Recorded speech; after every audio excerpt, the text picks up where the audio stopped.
Thank you for joining us on this deep dive into life as an Olympic athlete in ancient Greece. Before we begin, please consider liking this video and subscribing to our channel. Doing so helps more than you can imagine.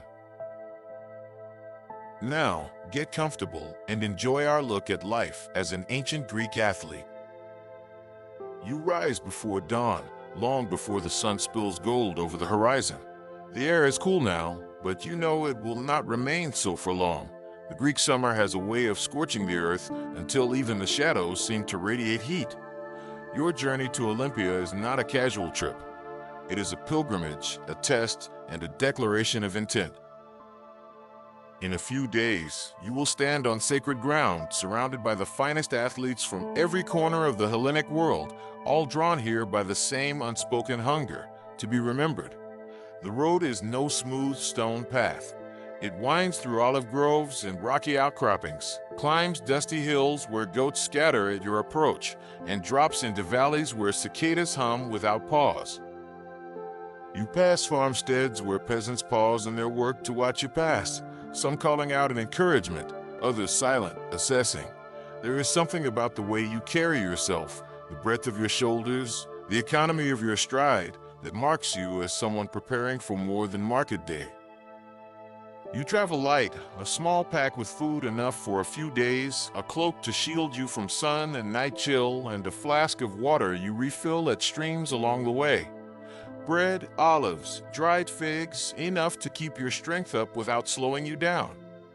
Your body is your true baggage, honed over months of disciplined training under your petatribes.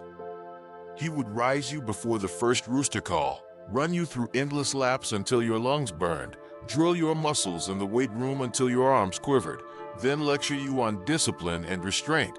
He knew the games are not just about speed or strength, but about control. Control of the body, control of the mind, control of the ego. The closer you get to Olympia, the more the road changes.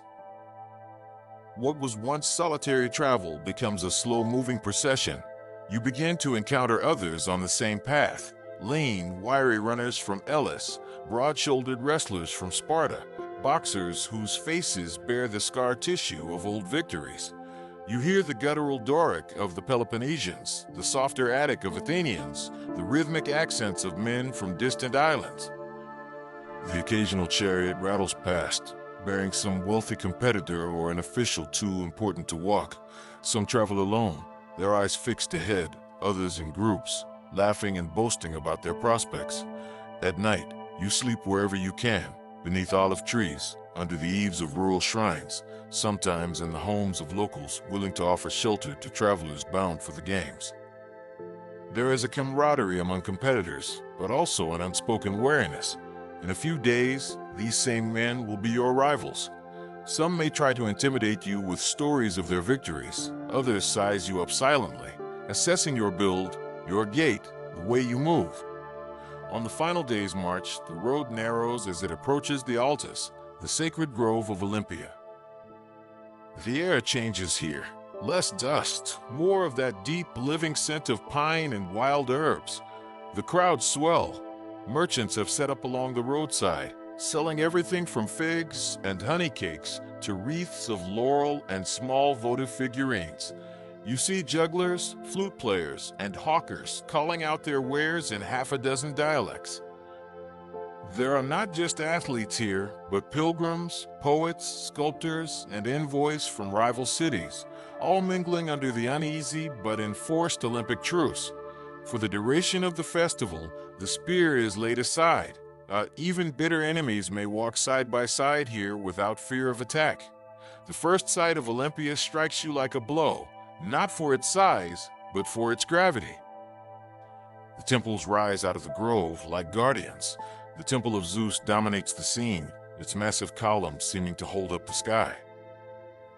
Somewhere inside is the statue you've heard so much about, a figure of the god himself, fashioned of gold and ivory by the great Phidias, so magnificent that some say to gaze upon it is to feel the breath of divinity.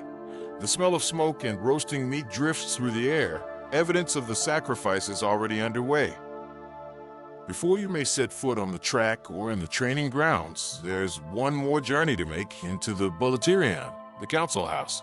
It is here that you, along with every other competitor, will swear the oath before Zeus Horkios, Zeus of Oaths. You stand in a crowded chamber, the air thick with anticipation and sweat. A priest recites the sacred words, and you repeat them, that you have trained honestly for the required 10 months, that you will compete fairly, that you will not attempt bribery or deception. The punishment for dishonor is severe: public disgrace, heavy fines, and the humiliation of having your name forever attached to one of the bronze statues of Zeus that stand at the entrance to the stadion, paid for with the fines of past cheats. These statues are not tributes, but warnings. You pass them each day, and they will remind you that honor here is not an ornament, but the foundation of the games. Your lodging is simple: a room shared with other competitors, little more than straw bedding, a wash basin, and a place to store your meager belongings. You rise with the first light, eating sparingly before joining the throng at the gymnasium for warm-ups. The sounds are familiar: the slap of feet against packed earth, the grunts of men lifting halteres, the rhythmic breathing of runners. The air is alive with the smell of olive oil and dust, mingled with the sharper tang of sweat. The days before the competition are as much about testing your mind as your body. You resist the urge to overtrain, focusing instead on refining your movements, rehearsing tactics, preserving energy. You watch your rivals, noting the wrestler whose grip seems impossible to break, the runner who paces himself with unnerving calm, the boxer whose arms swing like bronze-tipped hammers. Every conversation is a blend of camaraderie and reconnaissance. When evening falls, you walk the sacred grounds, past the altars and treasuries, past statues of past victors, each with a story of triumph etched into the plinth. You imagine your own likeness here one day, your name carried back to your city with honor. You also imagine the other possibility that you will walk home nameless, your effort lost to history. That is the truth of Olympia. For every immortalized champion, there are 100 who will be forgotten. As the final night before the games settles over Olympia, the air hums with expectation. Fires burn in the camp of every delegation.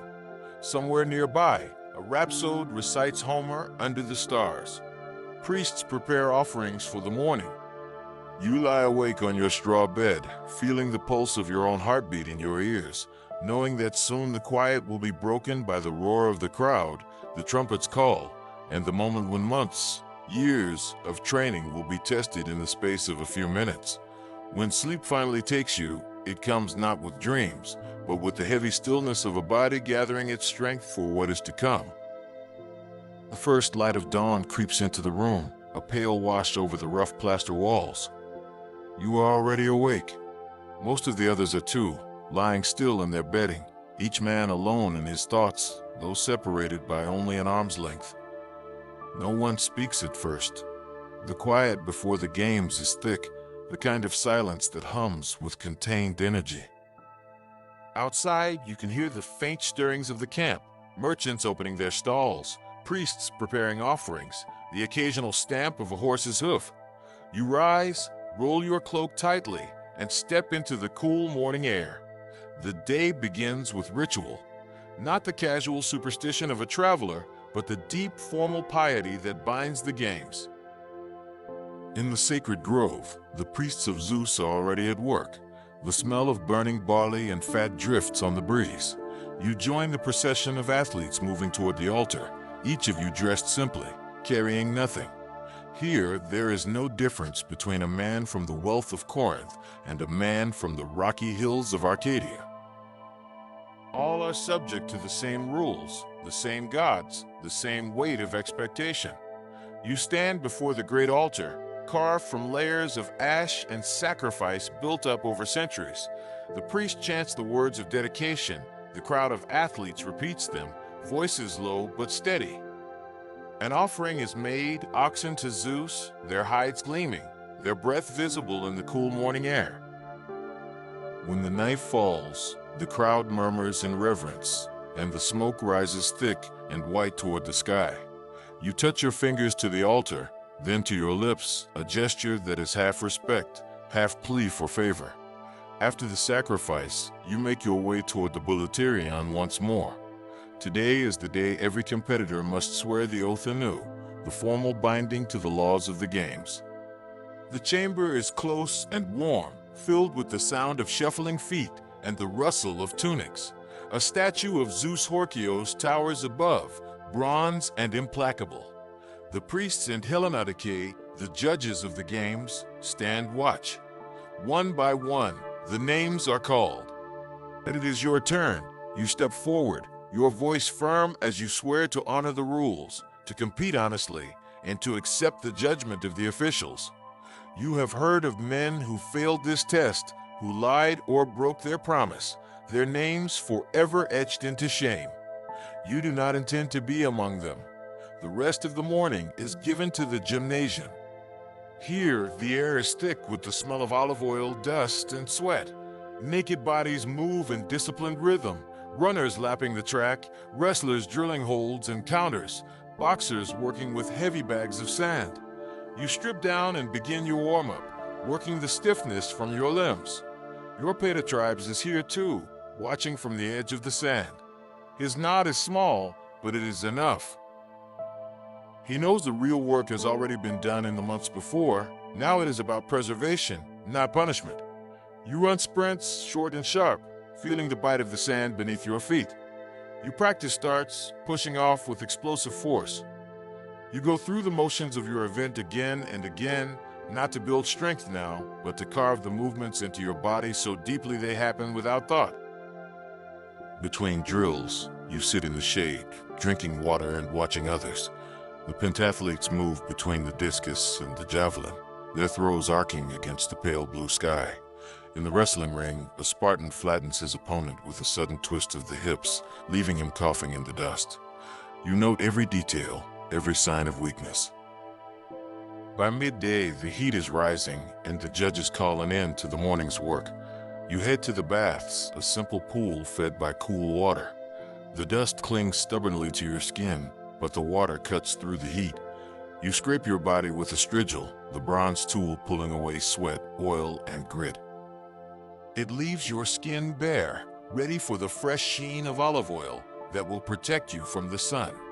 The afternoon is for rest and for the festival.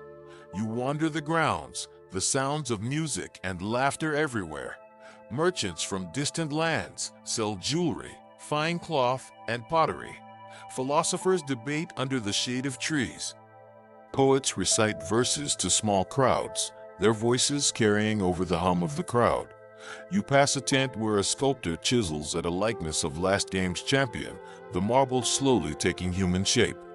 The air is thick with the smell of roasting meat, bread baking, and the faint sweetness of honeycakes. But there is another side to the festival, a quieter, more calculating one.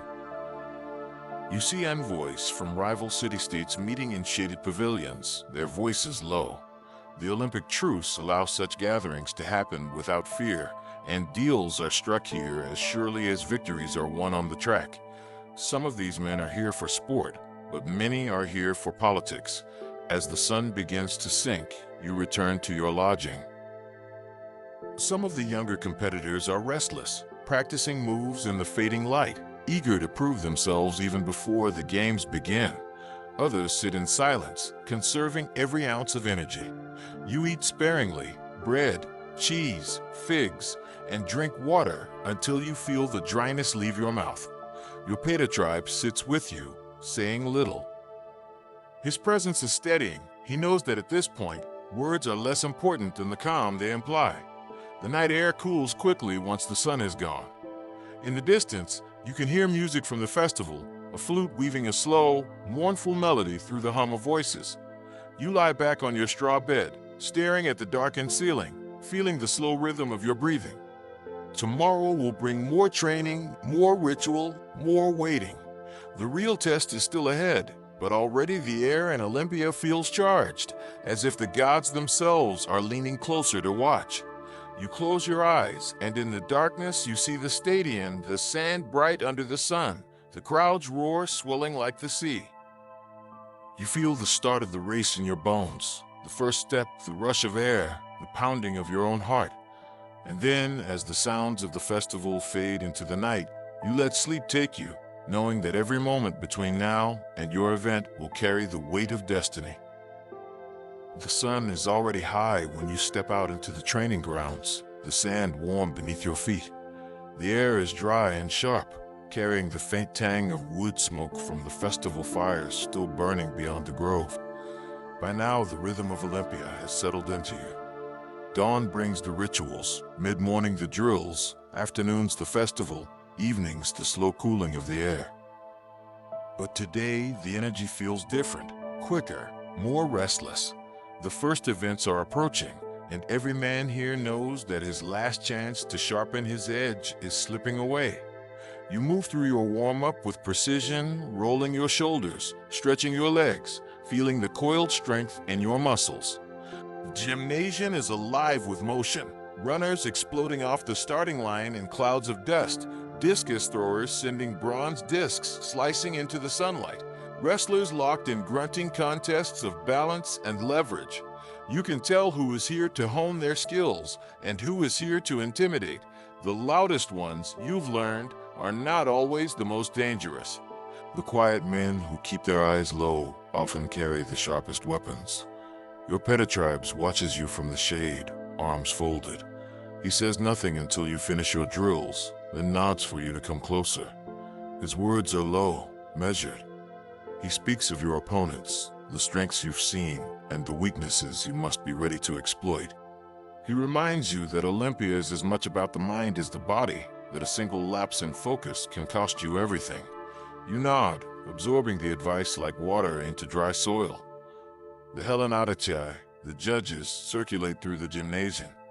Their white tunics are crisp, their expression stern. They watch the athletes with an unwavering gaze, taking in every movement. It's said they can spot a cheater before he even knows he's cheating. A wrong start, a sly push, a whispered offer of silver, they see it all. You've heard the stories of men caught in their deceit, fined until they were ruined, their names carved into the base of statues that all competitors must pass on their way to the stadion. Those statues stand like silent sentinels, their bronze eyes fixed forever on the path, warning you to keep your honor clean. By midday, the heat presses down like a weight. The sand clings to your skin, and sweat runs freely along your arms and back. You strip down to wash in the cool baths, the shock of water pulling the breath from your lungs. Around you, other athletes scrub their skin with strigils, scraping away the film of oil, dust, and fatigue. The talk here is quieter than in the training grounds. Men exchange brief words, sometimes in friendly jest, sometimes in low, pointed tones. There are rivalries here that go back years, cities that have faced each other again and again, each seeking to prove its supremacy through the bodies of its athletes. The afternoon draws you back to the festival. You move among the crowds, the press of bodies thick, the smells shifting from sweet honey and figs to the savory bite of roasting meat. Traders call out in every accent of the Greek world, offering amphorae of wine, worked bronze cups, finely painted vases. Musicians stand in clusters, lyres and flutes, filling the air with music that competes with the hum of conversation. In the shade of the colonnades, men in fine cloaks debate politics, their words sharp, their gestures sharper. The Olympic truce has brought them here without fear of swords, but their tongues are still weapons. You pass the temple of Zeus again, its columns rising like pale stone trees into the blinding sky. The gold and ivory statue inside is hidden from your eyes, but you can almost feel its presence, an unspoken reminder that this place is more than an arena. It is a sanctuary. Every race, every throw, every bout here is an offering to the god. The victories are his before they are yours. As the sun begins to dip, you find yourself drawn back to the training grounds, where your Petatribes has warned against pushing too hard. There is a tension in your body that will not be stilled, an ache to move, to test yourself one more time before the real contest begins. You work lightly, feeling the balance in your stance, the speed in your legs, the steadiness of your breathing. Around you, others are doing the same. No one says it, But every man here is measuring himself against the others, even in these last easy drills. The evening comes with a slower pace.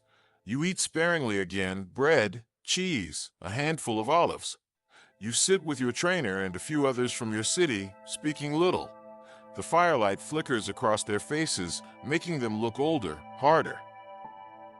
Some stare into the flames as if they can already see tomorrow's contest there. You listen to the faint sounds of the festival still drifting in from the distance. The music, the laughter, the voices raised in friendly challenge. None of it touches you now. When you lie down to rest, the straw under your back feels strange, as if it has been changed in the hours you've been gone. The night air is cool, but your mind is restless. You picture the stadion in the bright heat of the day, the feel of the starting line beneath your toes, the sound of the trumpet, the roar of the crowd.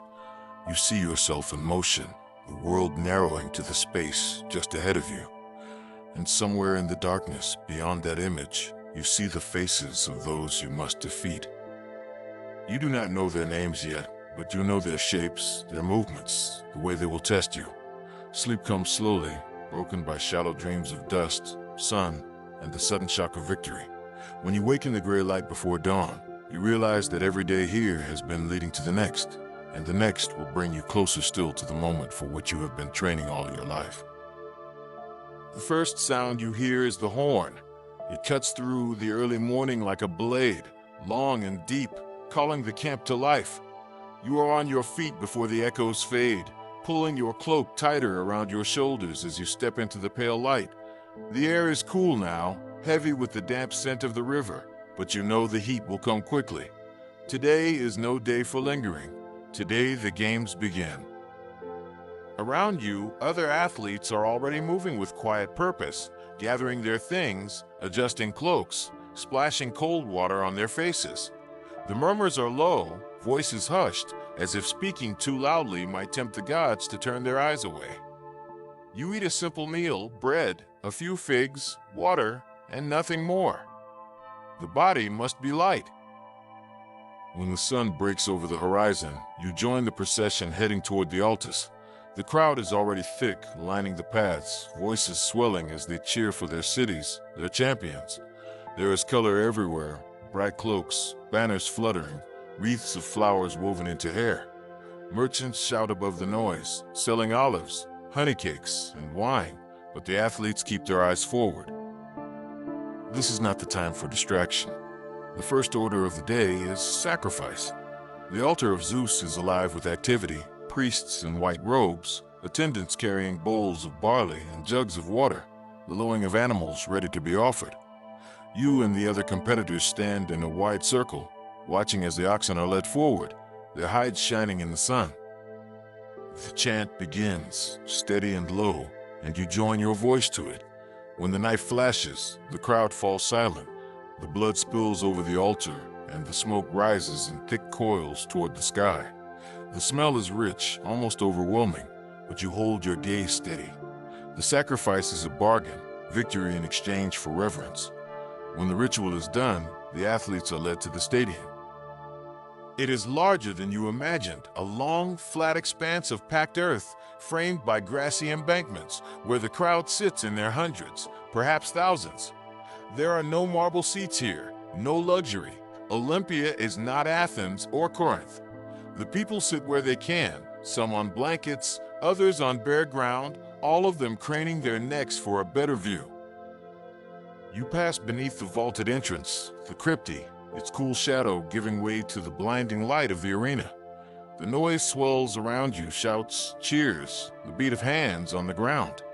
You feel the eyes of the crowd, the weight of their expectation. Somewhere in that sea of faces are men and women from your home, waiting to see if you will carry their city's name to honor or shame. The judges stand at the far side, their white tunics bright in the sun. They call the first event, and the chosen athletes step forward.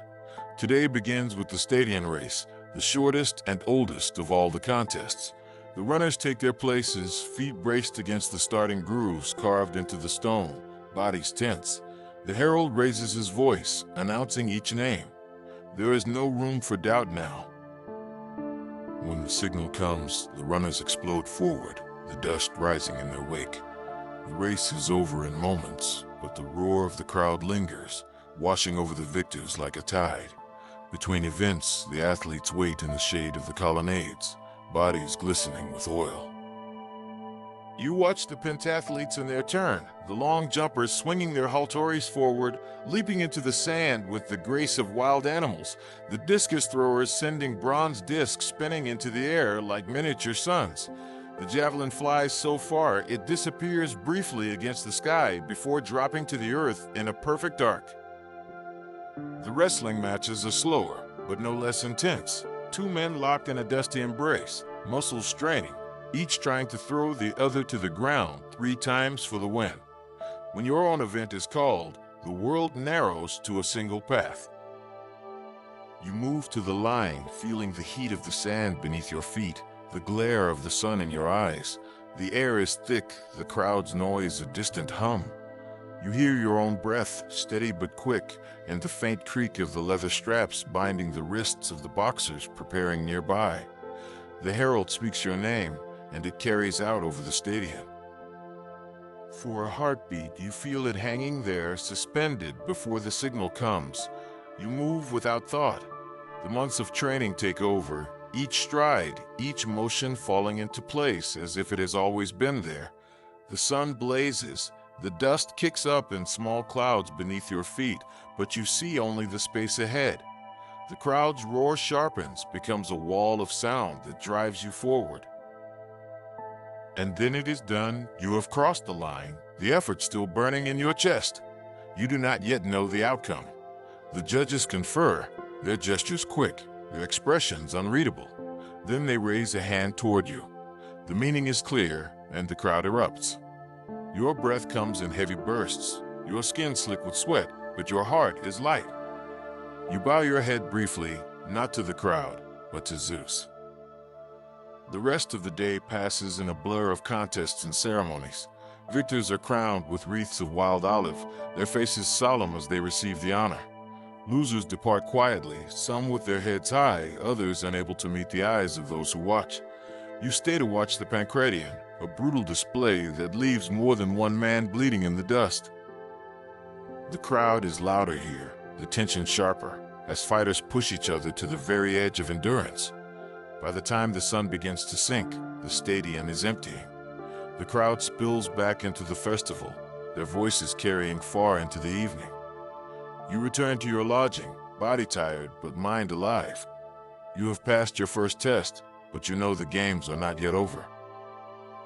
There are more days, more contests, more chances for glory or defeat. Tonight, you will rest. Tomorrow, you will step into the sand again. When darkness falls, the fires around Olympia burn bright. Music drifts through the air, the notes rising and falling like the wind in the grove. Somewhere, a storyteller recounts the deeds of past champions.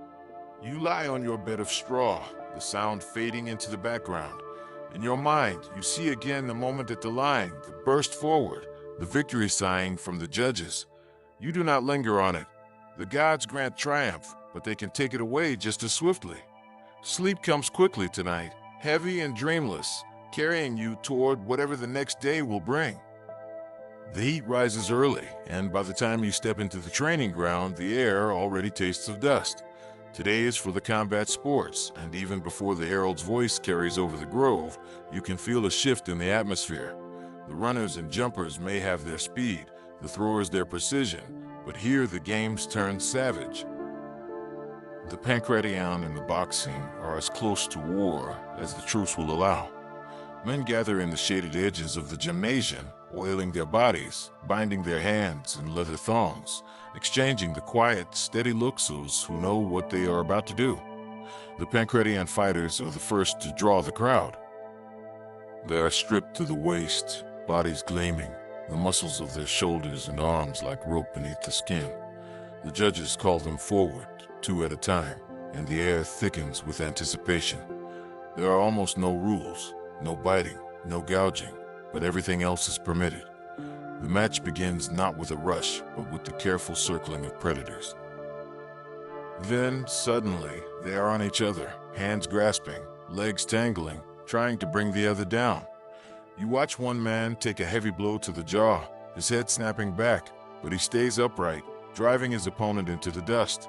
Another bout ends with a sudden twist and a chokehold so tight the loser slaps the ground to yield. The crowd roars approval, and the victor raises his arms briefly before walking away, breathing hard, blood streaked across his shoulder. You move to the edge of the boxing ring. The competitors here wear the hemates, thick leather straps wound around the fists and wrists, the edges hardened by repeated use until they can split skin with a single blow. There are no rounds, no breaks. The fight continues until one man yields or cannot go on. You see the first match begin, the fighters closing the distance, fists hammering against ribs, jaw, temple. Each strike sends sweat and dust into the air. One man takes a blow to the cheekbone, and the crack is loud enough to make the crowd flinch. Blood trickles down his face, but he does not falter. They keep going, each hit slower now, heavier, until the final strike drops one to his knees. The judge steps in, and it is over. Your own match is later in the day. The waiting is worse than the fighting. You feel every heartbeat, every breath. You watch others, noting their stance, their guard, the way they move. Your Peta tribes is beside you, saying little, only checking the leather around your hands and meeting your gaze for a moment that says what words cannot. When your name is called, you step forward into the sun. The sand is hot under your feet, the glare sharp in your eyes. The crowd noise blurs, becoming a dull pressure in your ears. Across from you stands your opponent, broad-shouldered, his expression unreadable. The judge signals, and you close the distance. The first blows are quick, testing, each of you feeling out the other's rhythm. Then comes the first hard strike, a jolt through your jaw that sharpens your senses. You respond in kind, your fist connecting with his ribs, the leather biting into his skin. The heat builds in your arms, your shoulders, but you keep moving, stepping just out of reach when he swings, answering with strikes of your own. The world narrows to the space between you, to the sound of your breathing and the thud of leather on flesh. Time stretches. You cannot say how long it goes on before you see the opening, a small drop in his guard, a shift in his stance. You drive forward, landing a blow that staggers him. He recovers, but his strikes are slower now, his feet heavier. You press the advantage until his knee touches the ground. The judge steps in, and it is done. The crowd's roar breaks over you, but you do not raise your arms. You bow your head slightly and step back, letting the moment pass. After the match, your body hums with the aftershock of the fight. You wash in the baths, the cool water stinging where the leather has scraped your skin. Around you, other fighters clean their wounds, some with the quiet satisfaction of victory, others with the hollow look of those who came close and failed. There is no shame in losing here, only in giving less than everything. The afternoon drifts into evening, but the talk in the festival stalls is different now. The names spoken are those of the men who fought today, their victories and defeats already being woven into stories. Some say the Pancratian bouts were the truest test of the games, others praise the endurance of the boxers. You hear your own name more than once, though always in passing. The glory here is brief, already fading into the next day's contests. That night, you lie in your lodging, your body sore in 100 small ways. Every movement reminds you of the fight, the weight of the leather on your hands, the shock of each strike, the heat of the sand. You close your eyes and see flashes of the match, the moments when it could have gone either way. The gods were with you today. Tomorrow, they may not be. You sleep knowing that, and knowing too that you will step into the sand again if called. It is what you came here for. The sun lifts slowly over the grove, gilding the tops of the olive trees in pale gold. The air is cool yet, but the promise of heat lies just beneath it, waiting. You wake early, your body heavy from the previous day's trials, yet your mind is sharpened by the knowledge that today brings a different kind of challenge. This is the day of the pentathlon, the contest that demands not just one skill, but many speed, strength, precision, and the rarest quality of all, balance. Victory here does not belong to the man who can run the fastest or throw the farthest, but to the one who can excel across all measures. For some, it is the truest test of an athlete. The pentathletes gather in the gymnasium before the events begin, their bodies marked by months of training in disciplines that demand completely different strengths. They are lean, like the runners, yet carry the shoulders of throwers. They move with the precision of men accustomed to shifting from one test to another, changing their breathing, their stance, their whole rhythm in the space of a moment. Some are quiet, conserving energy. Others stretch and move in long, deliberate motions, as if announcing their readiness to anyone watching. The crowd begins to filter into the stadion early, knowing that the pentathlon is not a single moment to be witnessed, but an unfolding spectacle. There are 5 events: stadion race, long jump, discus throw, javelin throw, and wrestling, and the sequence will test every part of a man's skill. The athletes move from one to the next with little time for rest, and the heat will be a rival to them all. You take your place among the other spectators and competitors, feeling the tension ripple through the air. The stadion race opens the day. The pentathletes step to the starting line, feet braced against the grooved stone, bodies crouched low, every muscle waiting. The judge raises his hand, and the air holds still for a heartbeat. The signal comes, and they explode forward, dust rising behind them. The sprint is short, a test of pure speed, but the effect is immediate. The lungs burn, the heart hammers, and there is barely a moment to breathe before the next challenge calls. Those who falter here will carry that weight into every event that follows.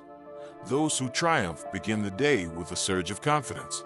From the track they move to the scamma, the pit prepared for the long jump. Here the athletes take up halteres, stone weights shaped to fit the hand. The jump is not a simple leap, it is a measured rhythm. The jumper swings the weights forward, then back, building momentum before driving off the ground.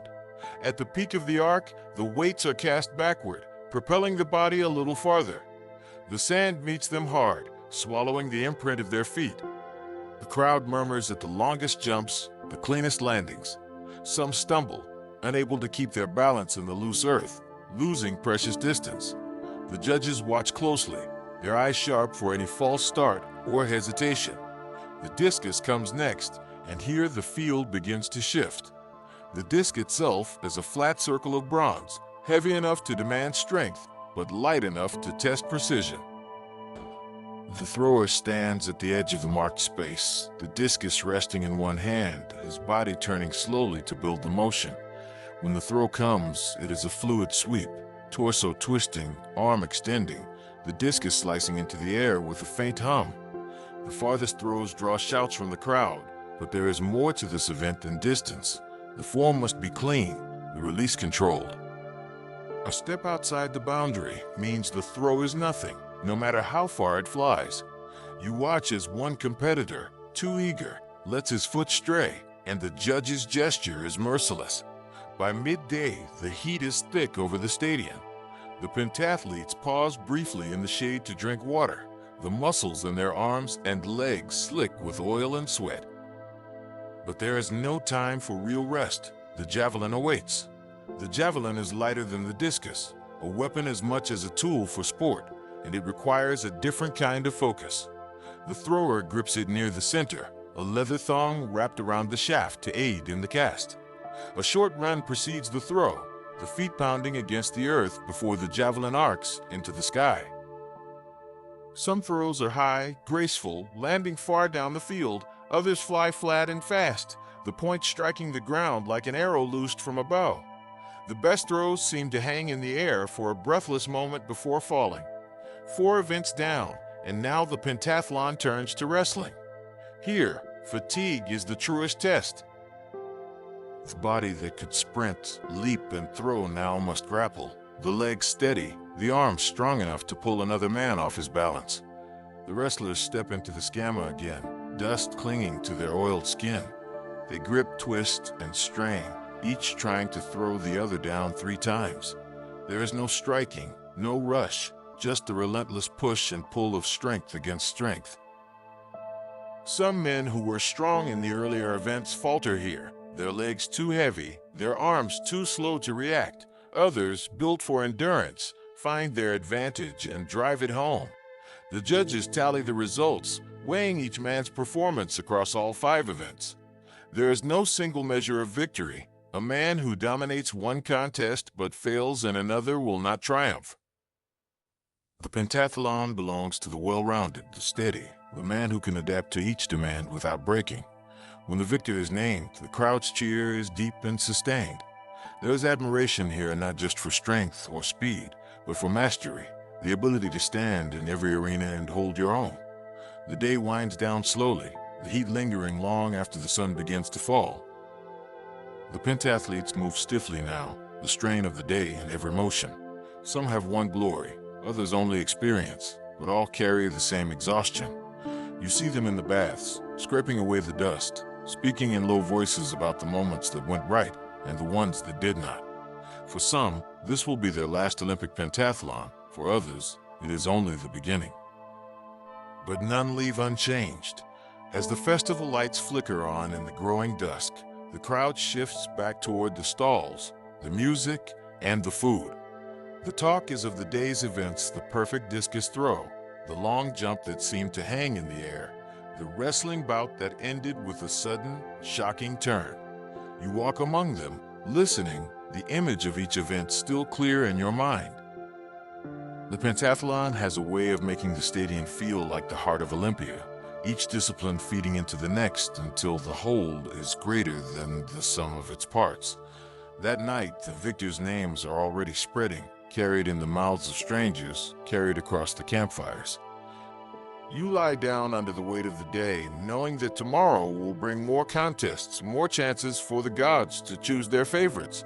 But tonight, you remember the rhythm of the pentathlon, the rush of the sprint, the weight of the halteres in your hands, the clean flight of the discus, the soaring arc of the javelin, the tight, unyielding grip of the wrestling hold. In those moments, the world is reduced to the limits of the body and the will to surpass them. And that, more than victory or defeat, is what binds every man who steps into the sand. The sun breaks over Olympia with a brilliance that makes the white stone of the temples blaze. By now, the rhythm of the games is carved into you as surely as the grooves in the stadion starting blocks. Yet there is a difference to this day. It is the final stretch, the last contests, the moments that will seal reputations and decide which names will be carried home in song and which will vanish in the dust. The air feels charged like the moments before a summer storm, and every man moves with a sharpened sense of purpose. You wake before the call of the herald, lying still for a moment in the dim light of your lodging. The body is tired in a way that no amount of rest can truly erase. The strain of the days before, the sprints, the throws, the blows, the grappling, lingers in every muscle. But this is not the time to dwell on fatigue. In Olympia, the final day is not for the weak. Victories here carry the greatest weight, and defeats cut the deepest. When you step outside, the grounds are already alive. The priests move toward the altars, their white robes catching the early light, their attendants bearing jugs of water, bowls of barley, and baskets of laurel leaves. The smell of last night's fires still hangs faintly in the air, mingling with the fresher scent of morning dew on olive leaves.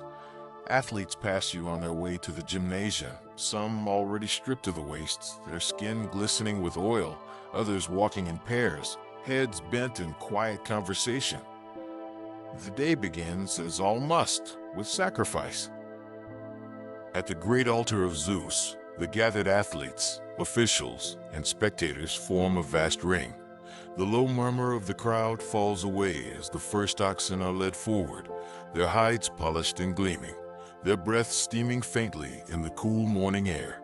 The priest raises his voice, calling upon Zeus to witness and bless these final contests.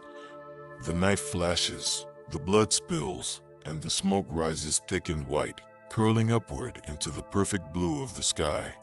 You feel the same hush you have felt each day at this moment, the awareness that however fierce the rivalries, however high the stakes, All of it lies under the gaze of the gods.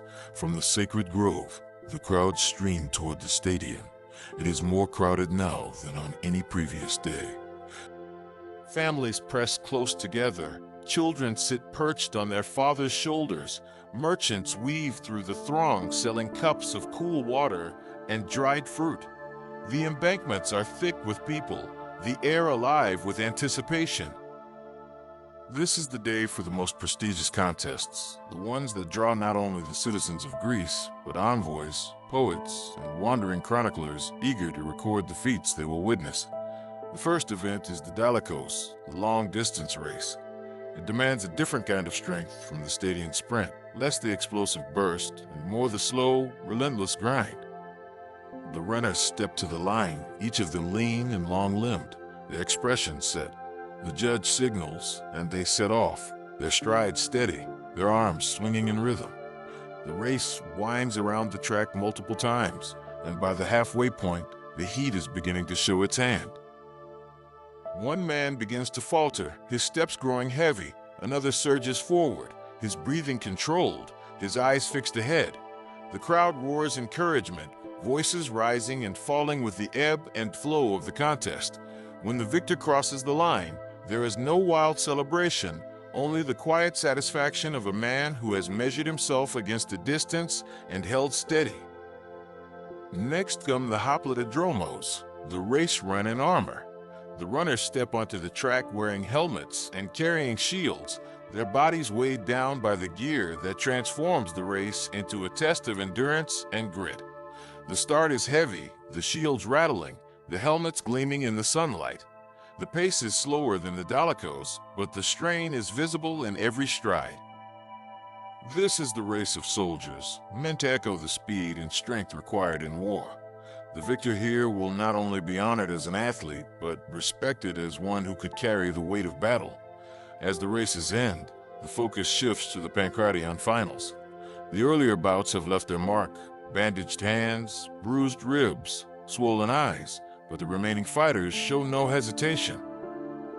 The matches are brutal, the dust of the scammer rising in clouds as bodies hit the ground, the grunts and gasps of exertion audible even over the crowd's roar. One bout drags on far longer than expected, the fighters locked in a war of attrition, each refusing to yield. When it ends, the victor's chest heaves with effort, his body streaked with blood and dust, but his eyes burn with triumph. The boxing finals are no gentler. The Hamantes, stiff with use, wrap around fists that have already dealt and received punishing blows in earlier rounds. The fighters move carefully at first, conserving energy, each waiting for the other to make a mistake. Then the tempo shifts, fists snapping forward, bodies weaving in and out. The sound of leather striking flesh is dull, heavy. One fighter takes a blow to the jaw that sends him sprawling, but he rises again, shaking his head as if to clear the stars from his vision. The final strike is clean, decisive, and the crowd erupts as the fallen fighter yields. By midday, the sun is high and unforgiving. The events continue without pause, each contest a final chance for glory. The victors of the earlier days return to defend or extend their reputations, and new names rise unexpectedly from the ranks. The judges remain impassive, their eyes never leaving the contests, their decisions swift and absolute. When the last event ends, there is a shift in the air. The crowd quiets, the athletes gather, and the herald calls for the victors to step forward. One by one they do, their bodies marked by the labor of the past days, scrapes, bruises, bandaged hands, but their expressions lit by the knowledge that they have endured and prevailed. The Hellenodici crown them with wreaths of wild olive cut from the sacred grove, placing the simple branches on heads that have been tested in every way. There is no gold, no silver, no bronze, only the olive wreath and the immortality of the story that will be told. The ceremony is solemn. The victors are named aloud, their cities proclaimed, the crowd applauding each in turn. For a moment, rivalries dissolve, and all of Greece seems to stand together in honor of the finest among them. The priests offer final thanks to Zeus, the smoke of the sacrifices curling once more toward the sky. After the formalities, the festival surges back to life. Musicians play, poets recite verses in honor of the victors, merchants call out their wares to the swelling crowds. Envoys from distant cities approach the champions, offering gifts or alliances. The victors walk among the people, accepting handshakes, embraces, and the occasional request for a lock of hair or a scrap of tunic to be kept as a token. Children follow them, eyes wide, as if in the presence of living heroes. As the sun dips toward the horizon, casting long shadows across the grove, the first signs of departure begin. Athletes begin to gather their belongings, cloaks rolled and slung over their shoulders, food for the road packed tightly. Some leave in groups, their voices carrying the excitement of victory or the consolation of shared defeat. Others walk alone, silent, their thoughts turned inward. The paths away from Olympia are the same that brought them here, but the journey back feels different. You linger a little longer, walking once more through the sacred grove, past the temples and treasuries, past the statues of past victors, whose names are still spoken decades after their triumphs. You pause before the bronze figures paid for by the fines of those who cheated, silent warnings that honor, once lost, cannot be reclaimed. The air is cooler now, the heat of the day ebbing into the gentler warmth of evening. As you leave the stadion behind, you carry with you the sights and sounds of the games, the roar of the crowd, the ring of the starting signal, the thud of bodies hitting the sand, the gleam of olive wreaths in the sun. You think of the men who will return home to feasts and songs, their names etched into the memory of their cities. You think too of the many more who will return quietly, their efforts unrecorded, their glory lived only in the moment. Yet all of them have shared the same ground, under the same sun, under the gaze of the same gods. Night falls as you begin your own journey from Olympia. Behind you, the fires of the festival burn into the dark, their smoke rising into the starlit sky. Ahead lies the long road home, winding through hills and valleys, past the same olive groves and rocky paths you traveled before. But you are not the same as when you arrived. You have stood on the sacred ground, heard the roar of the games, and felt the weight of the contest in your bones. Whether you carry a wreath or not, you have been part of something that will echo long after your footsteps fade. The road from Olympia stretches ahead in a ribbon of packed earth, winding through groves of olive and oak, over low hills where the breeze carries the scent of pine. The crowds that had filled the sacred grounds only a day ago are dispersing now, splintering into the smaller processions of men and women heading back toward their own cities. Some move in large, noisy groups, their voices carrying songs of victory, the sound bright and sharp against the open air. Others walk in silence, their steps heavy with the weight of defeat or the simple exhaustion that comes after days of competition and festival. You travel with a small company, your trainer, a few companions from your city, and a handful of other athletes you came to know during the games. The journey feels different now. The road to Olympia had been full of expectation, every mile carrying you toward the unknown. Now each step carries you away from it, yet the games remain vivid in your mind. You see again the flash of sunlight on bronze helmets, the dust rising from the stadion, the arc of a discus against the sky. You hear the shouts of the crowd, the chants that followed the victors as they were crowned. These memories move with you like shadows, sometimes close enough to feel, sometimes distant, almost unreal. The talk among your companions is scattered. Those who won their events speak of the celebrations waiting at home, feasts, processions, the honor of having their names inscribed for all to see. Those who did not win speak less often, though their words are no less important. They speak of moments when they nearly turned the match, of the feel of the sand underfoot, of the strength of their rivals. There is no bitterness in their voices, only the understanding that in Olympia, even the smallest failure can cost you everything. At night, you stop in small towns or roadside shrines, sleeping under the stars or in the shelter of public stores. In the villages, people gather to hear news of the games. They crowd around the fire, faces lit with anticipation, listening as you recount the victories and upsets, the names of those who triumphed. Some ask if the stories are true. that men fought with nothing but their hands and the pancration, that runners covered the stadion in breaths, that wrestlers brought each other down 3 times for the win. You tell them what you saw, and their eyes widen, as though you speak of heroes from the age of Achilles. The victors in your company are treated as honored guests. Farmers press bread into their hands. Merchants offer wine. Children run ahead, shouting their names. In one village, an elder takes a victor aside and says that the gods themselves must have guided his steps. You watch the way the victor bows his head at those words, humbled despite the wreath still fresh on his brow. Your own city is still days away, and with each night the road becomes quieter. Groups break away, taking the paths toward their own homes. The bonds formed in Olympia, friendships struck in the baths, rivalries forged in the sand, begin to thin. You part from some men knowing you may never see them again, except perhaps as names called out by a herald in another set of games. The leave-taking is simple, a clasp of hands, a wish for safe travel, a promise to remember. As the miles pass, your thoughts turn inward. You replay your own contests, not as the crowd saw them, but as you felt them, the strain in your legs, the sting of a blow, the rush of air in your lungs. You think of the moments when the outcome could have shifted, when one more breath, one more step, one more ounce of strength might have made the difference. You feel again the weight of the judge's eyes, the strange stillness before the signal, the knowledge that all your training had led to that one point in time. The road winds through fields now heavy with summer growth. Olive trees stand in neat rows, their silver-green leaves whispering in the breeze. The farmers wave as you pass, some calling out questions about the games, others simply nodding in respect.